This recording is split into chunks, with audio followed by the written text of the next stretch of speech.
Donc en parler pour faire prendre conscience, les parents, en parler pour faire prendre conscience aux jeunes. Je pense que vraiment c'est important, ça vient à son heure. Maintenant, sans plus tarder, je vais vous présenter.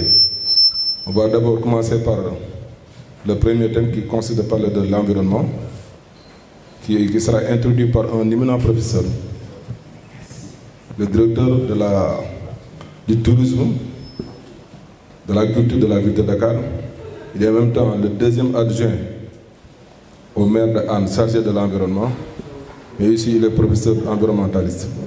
Il s'agit de M. Matar Diaw, ici présent. Donc, qu'on ne présente plus, M. Matar Diaw. Dans le deuxième thème qui sera traité par deux panélistes, il s'agit de M. Maguette Diop. Maguette Diop qui a parlé de l'environnement en 1975. En 1975, il a attiré l'attention des gens sur les méfaits des activités humaines sur la baie d'Anne.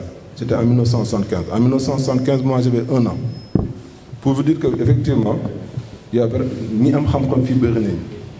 il sera accompagné par l'imam Amadou Sy, imam de son état, mais professeur en retraite. C'est pour vous dire que vraiment cette table-là est bien garnie. Alors il y aura un modérateur, l'éminent journaliste. Hein?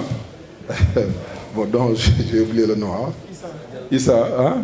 En tout cas, j'étais juste pour introduire et présenter vraiment le présidium. Donc on va commencer. Je vais donner d'abord rendre à César ce qui lui appartient. Merci monsieur. Di amit mbégte lool ci xam ni ndaje mi am na ñu mu itteel. Je sais pas trop si on fait en français, en wolof ou c'est selon. Hein? On fait à la sénégalaise. Voilà. Voilà. On va continuer en français. C'est les recommandations de l'imam et notre doyen par. Et donc,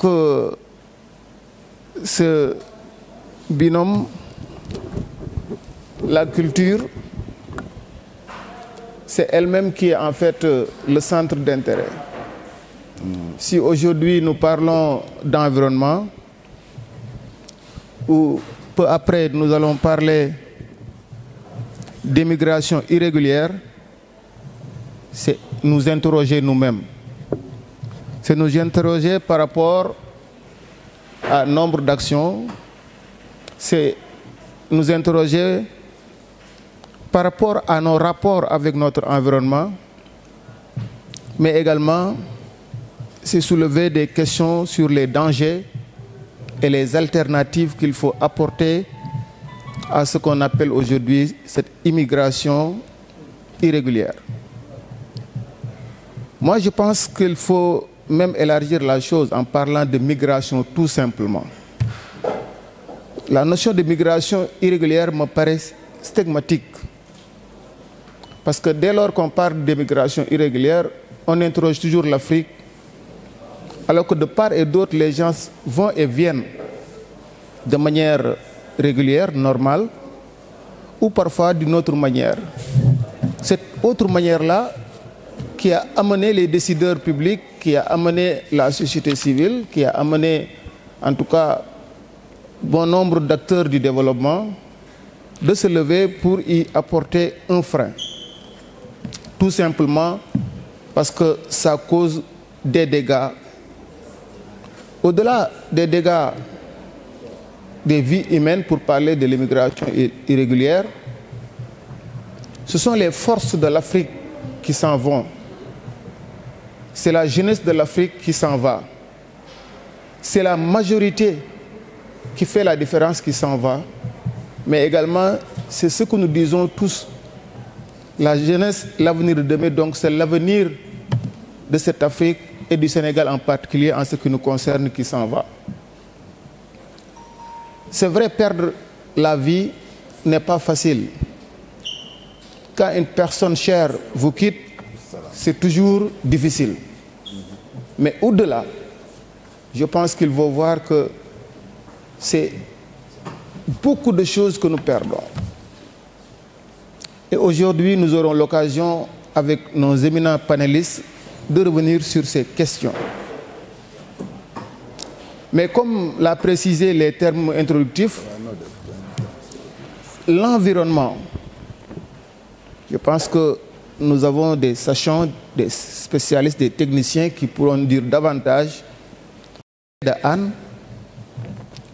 Et là également, il serait important que les interventions portent sur l'environnement global. Quand nous parlons de l'environnement global, c'est aussi bien ces questions de salubrité, c'est aussi ces pratiques de l'homme sur la nature. C'est beaucoup de questions qu'il faut soulever pour en venir à comment justement régler, solutionner, mettre fin définitivement à ces questions-là. L'environnement, elle nous nourrit.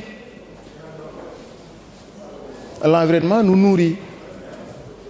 L'environnement nous habille. L'environnement nous fait boire. L'environnement, elle est la vie, elle est ce qui nous permet d'être ce que nous sommes aujourd'hui. Vous allez me comprendre.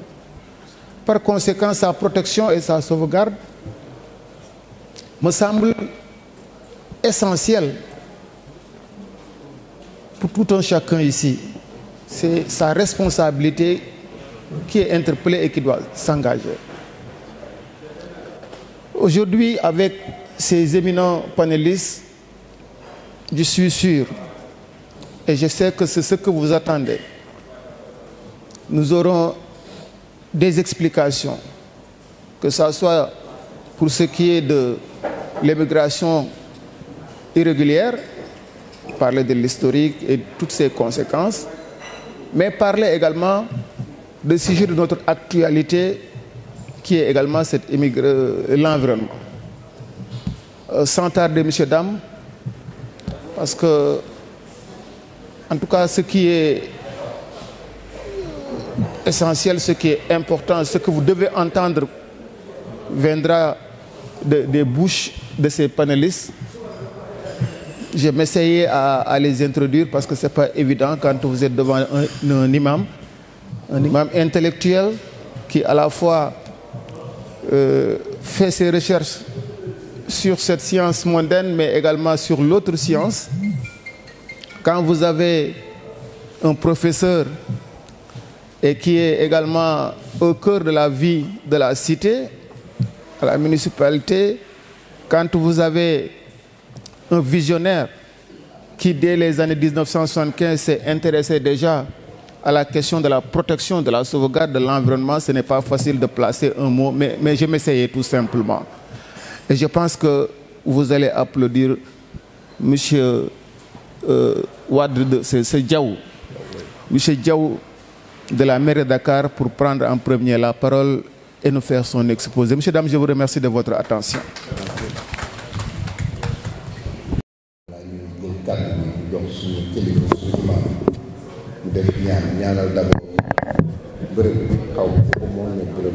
En tant que maire de la commune, bu baax la bu rafet ñu fi door dugg tey beneen bi aussi tam ñu am suñuy xarit maris événementiel bi nga xam ne si Moustapha bokk si ñu ko jiite wala mu jiite ko kon bu ñu ñëwee fii war na balaa ñu yëkkati kàddu imaam nga def ñu ñaan rek ñu commencé bismillahi rahmaani rahim ñu tëggaleeg alhamdulilahi rabbil alamin.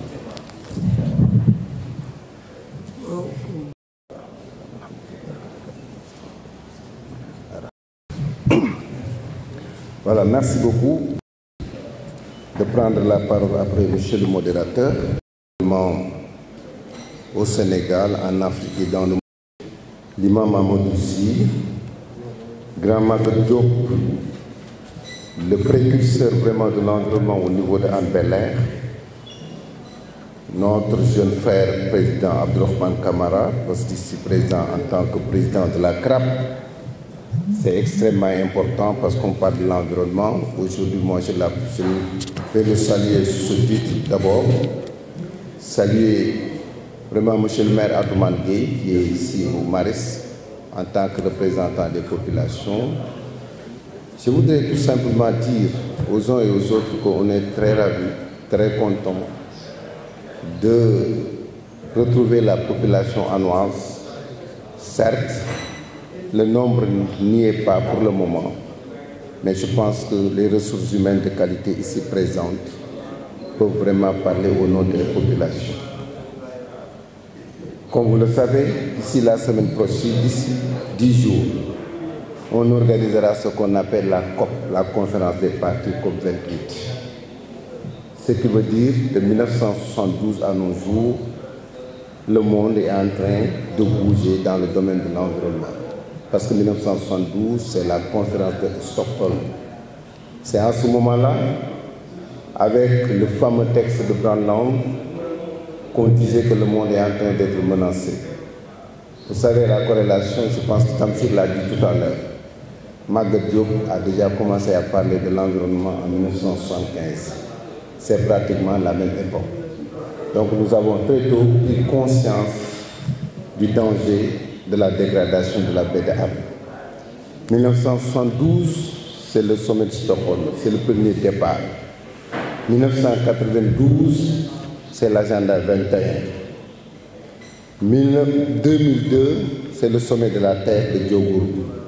Donc il y a une succession d'événements qui ont mis l'accent, qui ont attiré le monde entier. Parce que pourquoi? Les experts et les scientifiques de l'époque commençaient à attirer l'attention des uns et des autres que si nous ne prenons pas garde, le monde risque d'être vraiment victime de la dégradation de l'environnement. On a commencé à parler, par exemple, de la pollution. Les différentes pollutions, il y a ce qu'on appelle la pollution anthropique, qui est causée par l'homme, comme le dit M. le modérateur. Mais il y a aussi des problématiques, des risques et des catastrophes naturelles liées aussi à la dégradation de l'environnement, qui causent la dégradation de l'environnement venue des phénomènes naturels.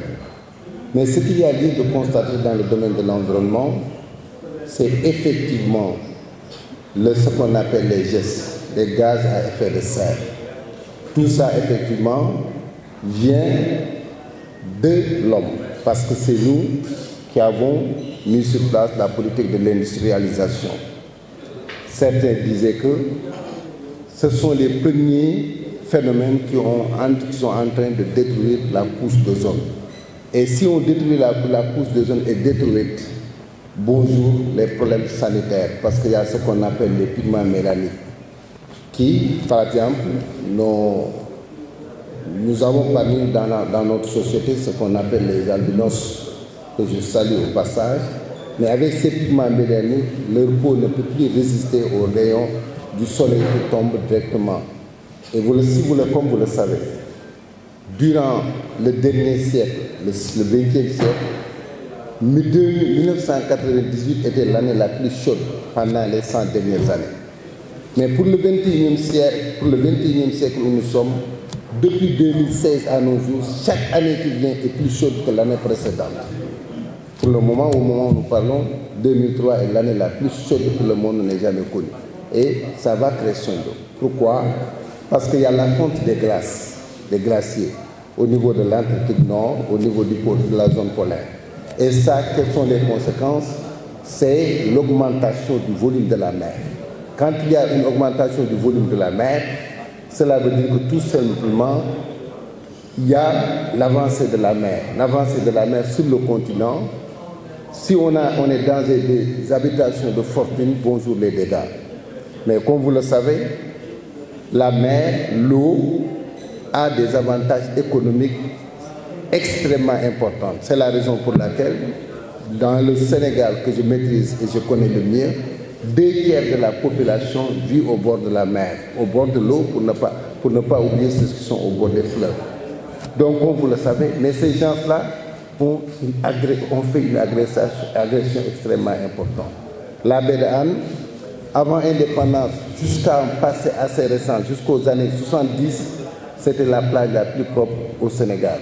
Mais c'était aussi la baie la plus propre au monde, après la baie la plus propre, après celle de Rio de Janeiro, qui attirait beaucoup de choses. Toute la colonie occidentale, nous quand on était petits, le matin, quand on était au bord de la mer en train de tirer en train de nous occuper du poisson ou bien de nos pêches, vous voyez toute la marine française en train de faire ces entraînements. Il y avait la guinguette, il y avait aussi, entre autres, toute la colonie européenne qui était là. Mais depuis que la pollution a commencé à s'accentuer, cette colonie européenne est déjà complètement partie vers d'autres cieux. Parler de l'environnement, moi je mettrai l'accent sur les défis du changement climatique, parce que c'est extrêmement important. On considère qu'il est nécessaire de la planète en dessous de 2 degrés Celsius pour éviter les effets du changement climatique. 2 degrés Celsius, c'est le monde scientifique qui l'a retenu. Depuis quand? Depuis 1990. Pourquoi? Parce que c'était le sommet de Kyoto. Le sommet de Kyoto était là, parce que Kyoto se trouve au Japon. Vous connaissez, le Japon et les Pays-Bas sont au-dessus du niveau de la mer. Pourquoi? Les Japonais et les Hollandais ne sont pas des philanthropes. Mais s'ils mettent l'accent dans le domaine de la mer, chercher des solutions, c'est par rapport à leur pays. Parce que comme vous le savez, tout bon géographe connaît au Japon, connaît les Pays-Bas avec son phénomène, sa politique de polarisation. La polarisation n'est rien d'autre que c'est des bras de mer, c'est des endroits où on essaie de rembler pour pouvoir laisser un certain temps écouler et essayer de construire des immeubles. Donc, pour atteindre cet objectif, il sera nécessaire de réduire de moitié les émissions de CO2. Le CO2, c'est le gaz carbonique. Comme vous le savez, nous ne nous en rendons pas compte. Mais le CO2, on l'utilise partout. Mais qu'est-ce qui est à l'origine de cela? Parce que le CO2, comme le méthane, comme entre autres gaz, ils ont au nombre de 7 ou 6 qui sont les principales sources, les principales causes de la dégradation de l'environnement et de la pollution. Donc, les enjeux sont multiples et nombreux. Par exemple, actuellement, les enjeux, il y a la sécheresse intense, en Afrique, les pénuries d'eau, les graves incendies, même dans les pays les plus développés aujourd'hui, il y a 2 choses qui ne parviennent pas encore à maîtriser. Ce sont les phénomènes naturels qu'on appelle les tornades, mais surtout les incendies. Vous allez en Europe, vous voyez ces pays. Vous allez en Californie, vous voyez les incendies. Donc ça, c'est extrêmement important. Je l'avais dit tout à l'heure, l'élévation du niveau de la mer, les inondations, la fonte des glaces polaires, les tempêtes catastrophiques, le déclin de la biodiversité. Voyez les enjeux du changement climatique. Le changement climatique a pour conséquence tout simplement la dégradation de tous ces facteurs. Mais aussi en Afrique, plus particulièrement au Sénégal, les enjeux, nous avons un continent particulièrement sensible. Vous le savez, 3 à 4% seulement des émissions mondiales viennent de l'Afrique. Mais aujourd'hui, l'Afrique est la principale victime des changements climatiques. Pourquoi? Parce qu'aujourd'hui, tout ce que vous avez constaté, la Chine est pratiquement l'une des principales puissantes. C'est pratiquement la première, même certains disent qu'actuellement c'est la première économie du monde. Les États-Unis les devancent seulement sur le plan de l'armement, la France sur le plan du nucléaire, mais quand il s'agit véritablement de l'industrialisation, aujourd'hui les gens parlent de la Chine. Mais c'est la Chine et les États-Unis parfois qui refusent vraiment d'appliquer. En Europe, les gens sont obligés parce que l'Europe est un tout petit continent. Je l'ai dit tout à l'heure, quand il y a l'élévation du niveau de la mer, à force de continuer, d'ici quelques ans, d'ici 50 ans ou d'ici 20 ans, ça peut engloutir ce continent. Donc les Européens, comme je l'ai dit, ce qui est valable pour les Japonais, ce qui est valable pour les Hollandais, est aussi valable pour l'Europe. C'est la raison pour laquelle l'Europe, à chaque fois quand on parle de ces problèmes, l'Europe est déjà prête vraiment à agir, à faire des tirs. Mais la politique industrielle, la Chine dit souvent, laissez-moi encore produire, laissez-moi encore développer mon industrialisation. D'ici quelques années, je vais m'adapter. Donc cette politique d'adaptation est plutôt consacrée en Afrique, des pays, c'est-à-dire l'adaptation n'est rien d'autre que le fait de faire face à certaines situations. Aujourd'hui, quand il y a l'avancée de la mer, qu'est-ce qu'il faut faire? Il faut faire brise-lames, il faut faire des jetés, il faut faire entre autres pour que les gens puissent parvenir à se protéger. Là, aussi, l'Afrique est menacée et exposée aux menaces du changement climatique qui pèsent sur la croissance économique. Parce que le problème de l'environnement, c'est un problème global. Parce qu'on parle du développement durable. Le développement durable repose sur 3 piliers. Mais moi, je pense que là où je suis tout à fait en phase avec le modérateur, il l'a dit. Je pense que le 4e pilier n'est rien d'autre que la culture. Parce qu'aujourd'hui, c'est grâce aux acteurs culturels que nous parvenons vraiment à aborder ces problématiques. Mais ça, depuis que le président Abdou Diouf était président de la francophonie, que les gens disaient que le développement durable, il y a l'environnement, il y a le social, il y a l'économie, mais aussi il y a la culture. Pourquoi? Je viendrai dans les réponses. Quel est le rôle extrêmement important que la culture peut jouer pour la sauvegarde et la protection de l'environnement?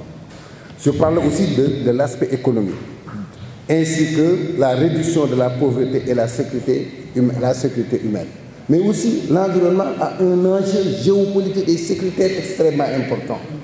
Parce que dans les pays où l'environnement, la politique environnementale, ou bien pour des questions de ressources naturelles, les gens n'ont pas hésité.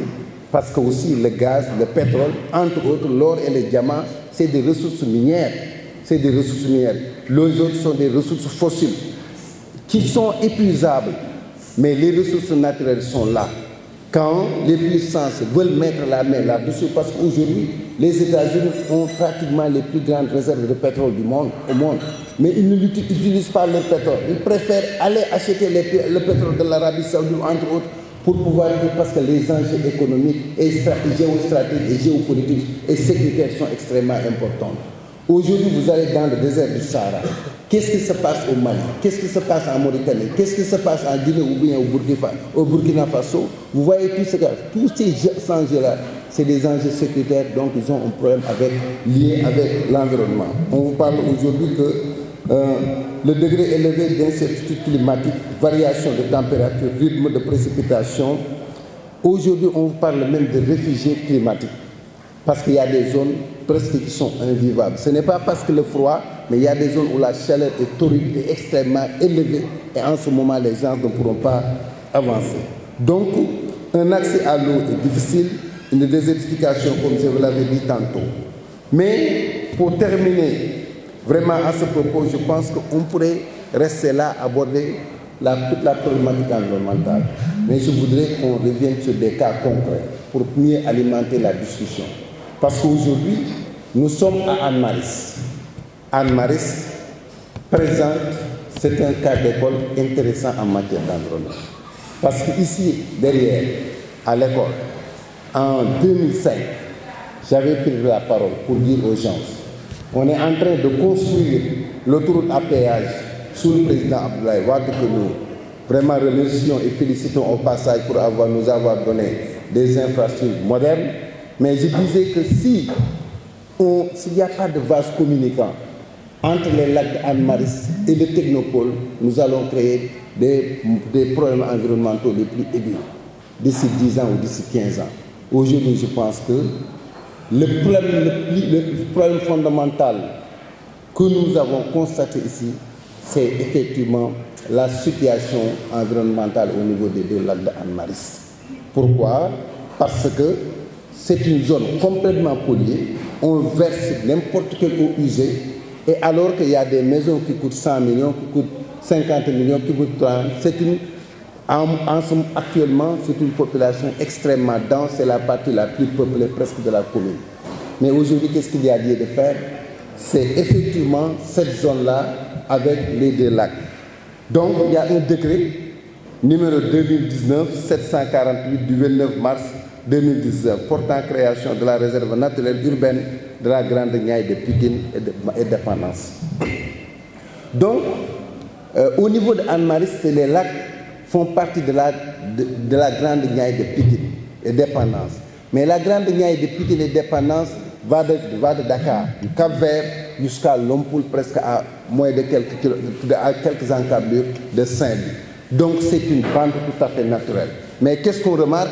On a remarqué ici à Dakar, à commencer par le parc de Hann, parce qu'au niveau du parc de Hann, ce qui se passe, le parc de Hann a des fonctions écologiques, des fonctions sanitaires, des fonctions sportives, et je pense qu'Abdourahmane Kamara ne me démentira par rapport à ça.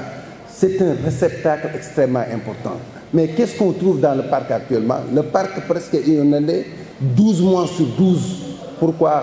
Parce que la voie naturelle, quand il y a de l'imperméabilisation, il est difficile que l'eau s'infiltre. Quand il n'y a pas d'infiltration, l'eau devient stagnante. À force que l'eau devienne stagnante, l'eau finit par tuer toute la biodiversité. C'est ça la maladie du parc de Hann. Mais solution pour solution, qu'est-ce qu'ils ont amené? Ils ont amené des parfaits. Qu'est-ce qu'ils ont amené? Ils ont amené du gravat. Ça, c'est une erreur écologique extrêmement dangereuse. Donc voilà ce qu'il ne fallait pas faire. Mais aussi au niveau du parc, qu'est-ce qu'il fallait? Nous habitons à Hann-Plage. Nous habitons le même quartier. Mais les eaux, en 1903, qui créait pour la première fois le parc de Hann, le colonisateur à l'époque voulait faire du parc de Hann le réceptacle naturel des eaux pour pouvoir encore les évacuer vers la mer. Mais entre-temps, ça c'est la tyrannie du béton sur l'éco-citoyenneté. On a tout construit, on a empêché l'eau de ndox du wàcc yoonam, ndox du bàyyi yoonam. Boo tabaxee tey fii ndox mi bu subaa mu jaar feneen. Et depuis 2005 à nos jours, actuellement je pense que le président de la République fut ancien premier ministre, il a pris un jojac, jaar fii buntu ki nu mu tudd école chrétien yi. Sainte Marie de Hann ñuy dawal ñu jox wane ko loolu yëpp. Mais parce que lan moo indi loolu?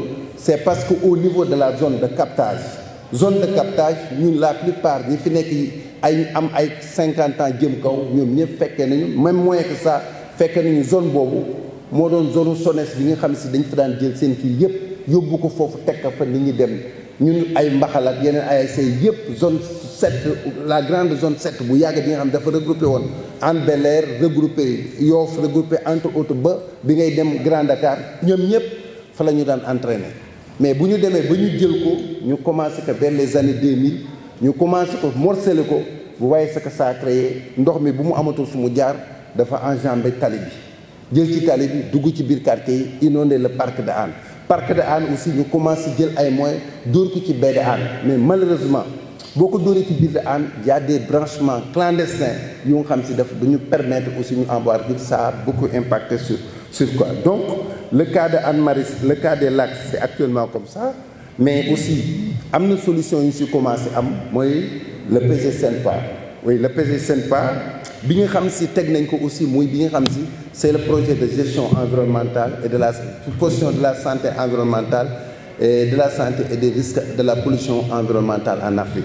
Donc muy bi nga xam si c'est la première fois seul Sénégal nekk un pays francophone ay Tanzanie ay Kenya ay kii ñoo ko daan bokk boobu mu ngi ci at ñu ngi def ay études avancées et la population est vraiment bien kii quoi. Donc à ce niveau aussi je pense que am na solo beneen bi aussi c'est la baie de Hann. La baie de Hann quand on en parle nous sommes tous fii salle bi ñoo fi nekk juddoo Yarax yëpp sont devenus des environnementalistes. Pourquoi? Parce que comme Jourdain faisait la prose sans savoir qu'il est vraiment un homme de lettres. Mais nous aussi, la situation de la baie de Hann nous a poussé nous tous à devenir des environnementalistes. Donc c'est la raison pour laquelle, avec la pollution, il y a deux sortes de pollution. Parce qu'à Hann, en 1993, avec l'ancienne communauté urbaine de Dakar, il y avait deux problématiques environnementales les plus importantes. C'était la dégradation de la baie de Hann et les risques industriels. Aujourd'hui, les principales sources de pollution viennent des industries, viennent des entreprises de l'État, à commencer entre autres par la Sénélec, les hydrocarbures entre autres, et d'autres industries ont toutes. Oui, il y a Mobile, parce que je le disais tout à l'heure à Doyen Max, moi je suis là mais je ne vois que des citernes, à quelques encablures des maisons. Ça c'est un combat qu'on doit mener pour que ces choses-là aussi qu'on puisse prendre, parce qu'il y va en matière d'environnement. Quand il y a une sécurité, la problématique de la sécurité s'est posée, personne ne doit dérober. Donc voilà ce qu'on est en train de dire. Bon, on avait préparé plus que ça, mais comme je l'avais dit tantôt, il fallait ouvrir un débat assez général pour qu'on puisse... Aussi au niveau de la baie de Hann, il y a des débuts de solutions avec le projet de restructuration, parce que le premier élément, c'est le projet de restructuration. Mais tout ça, c'est la prise de conscience vraiment du mouvement associatif. Après, à partir de 1996, on a commencé à avoir notre commune d'arrondissement. Nos jeunes, au lieu de devenir maintenant des pêcheurs, parce que Guigui Amatul Djen, Khalei commencé à gagner, aujourd'hui, il n'y a que des mines à cadre. Et je vous dis, la politique environnementale, ce ne sont pas les diplômes. C'est un comportement éco-citoyen de tous les jours. Et que nous sommes tous interpellés. Parce que, comme disait Bob Marley, Dieu ne descendra jamais sur terre pour nous libérer. C'est à nous de prendre ce combat, d'engager. Et j'en terminerai. Pour faire ça, j'interpelle vraiment mes camarades et mes amis du monde artistique. Parce que là-bas, l'innovation ne manque pas, l'intelligence ne manque pas, mais il suffit d'un moyen. Donc, mettons l'art au service de l'écologie pour avoir un développement urbain durable. Je vous remercie.